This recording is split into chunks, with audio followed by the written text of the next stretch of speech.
Qual que é a minha opinião sobre isso? Eu quero o Veiga feliz.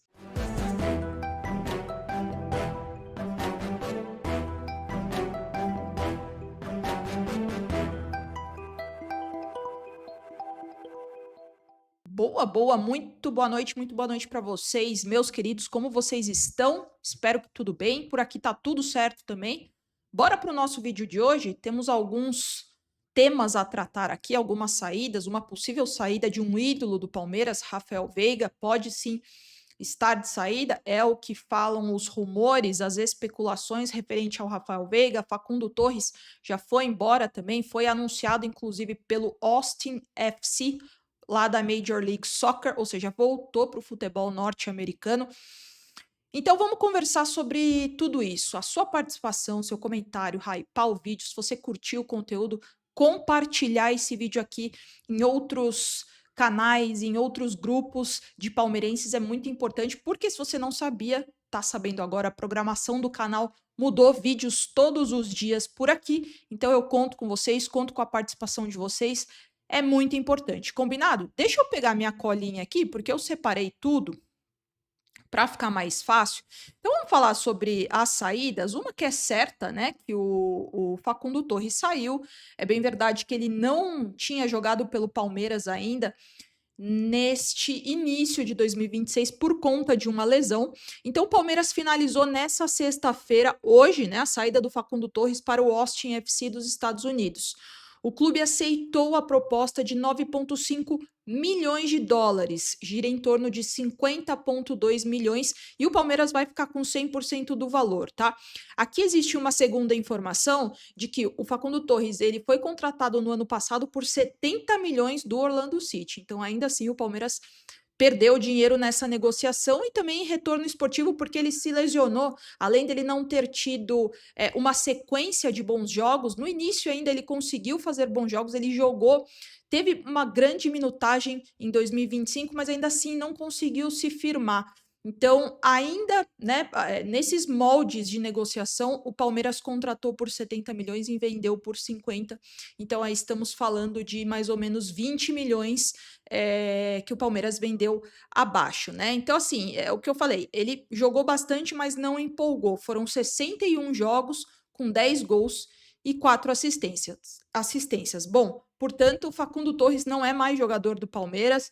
Eu lembro até, gente, que quando contrataram o Facundo, foi naquela pegada, naquele discurso de que seria para substituir o Estevão. Na minha visão, seria uma substituição, só que somente para o posicionamento. Onde sai o Estevão, o Facundo entra no lugar dele na questão de posição, no corredor direito, porque o Facundo ele não tem nem de perto características parecidas com o Estevão. O Estevão é um jogador muito mais móvel, muito mais dinâmico, tecnicamente muito acima da média em relação ao Facundo Torres. E o Facundo Torres não, ele tem uma outra pegada, realmente ele era um meia, né, que jogava pelo lado direito, com o pé trocado por ser canhoto. Ele tinha aquela jogada de cortar para o meio e finalizar, algumas vezes aparecia na área como opção, como elemento surpresa, já fez alguns gols assim pelo Palmeiras. Mas foi o que eu falei, a substituição de sai Estevão, entra Facundo, só na posição, porque em características, os dois realmente são jogadores com características muito diferentes. Estevão muito mais agudo, driblador, chama um contra um, quebra linhas a partir da movimentação, gera espaço também a partir da movimentação. E o Facundo não. O Facundo, ele é um meia que joga pelo lado direito, corta e tem a finalização como seu ponto forte. Bom, vamos ver, né? Mais uma saída. Então, o Palmeiras precisa ir no mercado para contratar um jogador para essa posição, porque atualmente só tem o Alan, né? O Alan joga nessa posição. Ele é esse jogador, como eu gosto de falar, esse ponta construtor que quebra linhas, ou seja, ele constrói jogadas a partir da quebra de linhas dele, né? Então ele vai para cima, ele chama um contra um, ele corta, tem a finalização de média distância. Então é um jogador também muito interessante que muito provavelmente também não vai terminar a temporada de 2026 no Palmeiras. O assédio europeu é grande, já teve proposta por ele, né? Para ele, aliás, do Napoli, uma proposta muito grande, milionária. Então, acredito que o Alan, pelo menos, fique até, né, no meio do ano, mas enfim, dependendo de como forem as coisas, o andar da carruagem, ele também é um grande candidato, um possível candidato para deixar o Palmeiras nessa temporada, porque é um jogador muito completo, um jogador que pode fazer mais de uma função em campo, um jogador muito versátil, muito móvel, dinâmico e acima da média, né? O que eu gosto de falar também, é um desses jogadores que tem a prática do futebol consciente. Então, as suas execuções em campo, vão muito de acordo com o pensamento dele. Então, ele não é um jogador que se precipita muitas vezes, ele é um jogador muito consciente, muito lúcido, portanto, muito acima da média também. Então, acredito que o Alan seja um desses jogadores também que não terminarão a temporada de 2026 pelo Palmeiras. Bom, não sei, é uma opinião minha, quero saber a sua, deixa aqui nos comentários também. Vamos falar sobre o Veiga, gente. O Veiga, que é um ídolo da Sociedade Esportiva Palmeiras, o Veiga é palmeirense.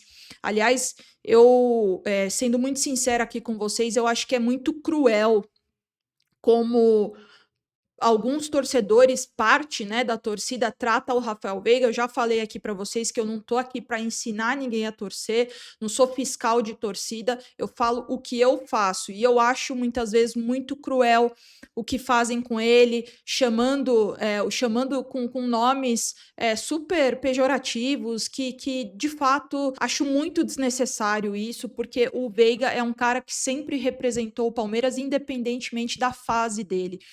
Mesmo ele não estando na sua melhor fase, ele não estando no seu auge físico, auge técnico, auge tático e principalmente mental, o Veiga sempre foi um palmeirense dentro de campo que nos representou, que sempre colocou o amor ao clube acima de tudo. Eu já falei aqui para vocês, eu não acredito de que um jogador que já se mostrou apto, já se mostrou e já entregou tudo, como é o caso do Veiga, desaprende a jogar. Eu acho que existem outros fatores do porquê e pelo qual o Veiga não tem conseguido mostrar o seu melhor, né? Então, algumas coisas aqui que a gente pode conversar. O posicionamento dele mudou, portanto, as funções dele em campo também mudaram. No auge físico dele, no auge tático e técnico e mental também, esses fatores de rendimento que a gente conversa muito aqui, ele atuava muito como praticamente um meia atacante, como um segundo atacante, às vezes um falso 9, ou seja, pisava muito na área, tinha muita finalização, aparecia como um elemento surpresa, tem a finalização de média a longa distância também, então já fez muitos gols pelo Palmeiras assim. E para mim, gente, é um jogadoraço, é um jogadoraço. Qual que é a minha opinião sobre isso? Eu quero o Veiga feliz. Acima de tudo, eu quero o Veiga feliz. É notável o semblante dele, de que realmente ele sabe que não está conseguindo entregar o que já entregou em temporadas anteriores. E atualmente, qual que é a realidade? Vamos atrás dos fatos. A minha análise ela é muito baseada em fatos. O fato é que o Veiga não está conseguindo jogar. Daquele time vitorioso, naquele 2021, 2022, que foi o auge do Veiga, que ele estava jogando muita bola, era um coletivo muito fechado, um coletivo, o famoso Todos Somos Um, da era Abel Ferreira, que ganhou praticamente tudo, 2 Libertadores, Brasileiro, Copa do Brasil, Supercopa, Recopa, Paulista, me colocando, inclusive, né, no lugar do Veiga, realmente é um ambiente completamente diferente que ele vive hoje. Daquela época, tem praticamente o Gustavo Gomes desde 2018, né, o Everton saiu, o Mike saiu, o Zé Rafael saiu, o Dudu saiu, o Scarpa saiu, Gabriel Menino, todo aquele time que foi aquela fortaleza, aquele time vencedor, aquele time onde tinha um ambiente, onde jogaram por muito tempo juntos, hoje em dia não tem mais. E isso pode sim acabar mexendo com o emocional, mexendo com a parte técnica, né? Eu já falei aqui para vocês e repito, a parte emocional, a parte mental, ela para mim está totalmente atrelada à parte técnica também. E aí tem algumas questões táticas, né? Como a gente estava conversando, ele não tem mais jogado aonde ele se sentiu muito bem por muito tempo, por muitos anos, que é como esse falso 9, esse meia atacante, praticamente um segundo atacante. Existem sim alguns motivos pelo qual o Veiga não tem conseguido performar, não tem um rendimento, sobretudo um desempenho considerável para o que o Palmeiras precisa. O que o Palmeiras precisa hoje, ele não está conseguindo entregar. Portanto, é o que eu falei. Eu quero o Veiga feliz. Ele é um ídolo. Se de fato sair, sai como um ídolo, sai totalmente pela porta da frente. É um jogador que sempre honrou a camisa do Palmeiras e eu sou muito fã dele, muito mesmo, muito fã dele. Portanto, por isso, inclusive, que eu falei, né, que parte da torcida eu não consigo entender pelo tanto que o Veiga já entregou, e tratá-lo dessa forma é algo que realmente eu não compactuo, eu não concordo e nunca vou concordar. E ele fez história, ele escreveu esse capítulo da vida dele no Palmeiras, e eu tenho certeza que vai ser sempre lembrado, será sempre um ídolo da Sociedade Esportiva Palmeiras. O técnico André Jardine, embora ele não tenha citado o nome do Veiga, ele disse que está muito próximo de fechar com um reforço importante para a sequência da temporada. Então, palavras dele, tá? Estamos perto de finalizar o reforço que desejamos. Falta pouco para o América concretizar o reforço que queremos.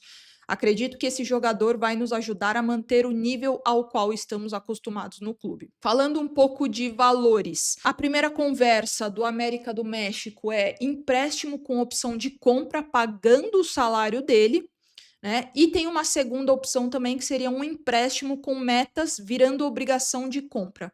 É o que o América do México vai tentar com o Palmeiras. O Curi, que é o empresário do Veiga, e o próprio Veiga estão esperando as tratativas e esperando o América chegar com uma proposta. Essa matéria é do André Hernan, tá? Só para dar os créditos ESPN. Ele falou que vai ser difícil chegar a uma proposta de 13 milhões de dólares do América para o Veiga. Chegar no Palmeiras, essa proposta diz que é muito difícil, portanto o América tenta essas duas opções. Amanhã tem clássico, às 6h30 da noite, o Palmeiras precisa dar uma resposta, porque essa goleada contra o Novo Horizontino abalou muito. A gota d'água não foi os 4-0, mas não foi só isso. Desde 2024, que o Palmeiras não foi bem nas competições, aliás, ficou muito abaixo o ano de 2024, e 25 em seguida, na sequência, chegou em finais e não conseguiu levantar nenhum título. Então, essa goleada, ela tem um histórico, né? Ela tem outras camadas. Então, seria muito, mas muito importante o Palmeiras dar uma resposta ao seu torcedor e fazer um bom jogo, não somente ganhar, né? Claro que a vitória ela sempre será soberana, mas o desempenhar bem, performar, ter um bom rendimento, eu também acho não só interessante, como fundamental e essencial para o Palmeiras dar start na temporada de 2026. Sabemos que serão muitos jogos nessa temporada, uma temporada desgastante também. É claro que tem a pausa de quase 60 dias da Copa do Mundo, mas ainda assim uma temporada longa, uma temporada com muitos jogos. A gente sabe como que é o Campeonato Brasileiro, aliás, o calendário brasileiro. Então o Palmeiras fechou hoje a preparação para enfrentar o São Paulo, né? O Andreas Pereira e o Vitor Roque fizeram trabalhos individualizados nos últimos dias por conta de problemas médicos, mas eles treinaram hoje normalmente com o elenco e eles ficam à disposição do Abel. As únicas baixas, o Lucas Evangelista, o Figueiredo e o Paulinho. Com os retornos previstos, eu peguei aqui no GE, o Palmeiras, muito provavelmente, né, vai levar a campo o que tem de melhor. Então, um provável time pode ser Carlos Miguel, Kelvin, Gustavo Gomes, Bruno Fux e Piquerez. Acho que o Murilo não entra como titular, opinião minha. Luiz Pacheco como 5, volante de contenção, e mais à frente Marlon Freitas, Maurício ou Andreas Pereira, Alan, Flaco Lopes e Vitor Roque. Quero muito saber a sua opinião. Deixa aqui nos comentários. É muito importante, tá, gente? A opinião de vocês. Volto amanhã. Uma excelente noite de sexta-feira para vocês. E nunca se esqueçam, avante palestra sempre.